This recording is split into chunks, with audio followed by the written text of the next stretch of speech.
مجھے سب یہ سمجھ نہیں آ رہا ہے کہ واقعہ خزدار میں ہوا ہے اور ہم ہندوستان کو یہاں پہ ڈسکس کر رہے ہیں.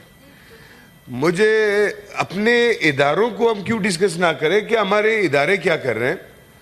ہمارے جو یہاں پہ فورسز ہے بلوچستان میں جن کو ہم نے اتنے اختیارات دیے ہیں, جو مجھے بھی تلاشی کر سکتا ہے, میرے گھر میں بھی بغیر پوچھے گھس سکتا ہے, ہم اس سے کیوں نہیں پوچھتے کہ بھئی آپ کیا کر رہے ہو وہاں پہ. یہ ہندوستان سے تو نہ کوئی بم آتا ہے میرے خیال سے, نہ کوئی بندہ آتا ہے. بندے تو ہمارے وہی کے ہیں.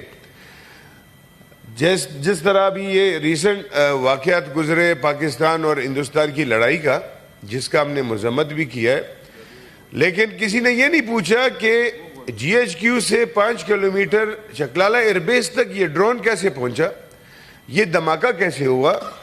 اور اگر ہمارے حدود میں یہ یہاں تک آ سکتا ہے تو اس کے لیے سر مجھے تو افسوس ہے کہ کم سے کم اتنی بڑی لڑائی لڑنے کے لیے جوائنٹ سیشن ہونا چاہیے. جوائنٹ سیشن کی اجازت سے پھر ہمارے ملک کو لڑنا چاہیے. جب یہاں تک آپ کے آلات آ سکتے ہیں کہ چکلالہ ایئر بیس پہ بم گر سکتے ہیں, تو ہمیں تو کم سے کم ان چیزوں کا دیکھنا. سر یہ ایک بڑی سیریس چیزیں ہیں, لیکن ہمارے لوگ یہاں آ کے سر اس چیز پہ بات کرتے رہیے, کیونکہ پھر کچھ لوگ ناراض ہوتے ہیں. ہمیں کچھ لوگوں کی ناراضگی نہیں چاہیے سر, خدا کرے جس طرح ناراض ہوتے ہیں ناراض ہو جائے. ہمیں اپنا ملک پیارا ہے, ہمیں اپنا جمہوری نظام پیارا ہے. ہم اس ہاؤس کا, نیچے والے ہاؤسوں کا سر اس کی طاقت اور اس یہاں سے جو فیصلے ہوتے ہیں سر وہ صحیح ہوتے ہیں. اب جس طرح یہ واقعہ ہوا ہے سر خزدار کا, اس طرح بہت سارے واقعات ہوئے. مطلب آپ بلوچستان میں کسی کو بولنے نہیں دے رہے. وہاں پہ اگر کوئی بھی بندہ اپنی بات کرنے کے لیے آئے گا, آپ اس کو بند کرتے ہو جیل میں.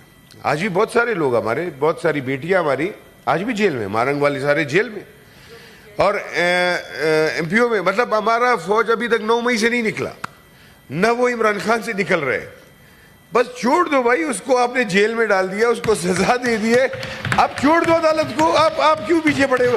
اڈیالہ جیل کو کور آپ نے کیا ہے. عمل والی چلے گئے اس لیے آپ یہ باتیں کر رہے ہیں. نہیں سر, میں وہ بات کر رہا ہوں اس ملک کی جمہوری نظام کے لیے کر رہا ہوں. مجھے نہ عمران خان سے کوئی کنسرن ہے, نہ مجھے نواز شریف سے ہے. میں نے 10 دفعہ اس ہاؤس میں بولا کہ اگر ہمارے ایسے لیڈر جیسے نواز شریف والوں کو یا زرداری صاحب یا بلاول والے یہ نہیں سوچیں گے, یا عمران خان نہیں سوچے گا, اس ملک کا کچھ نہیں ہوگا.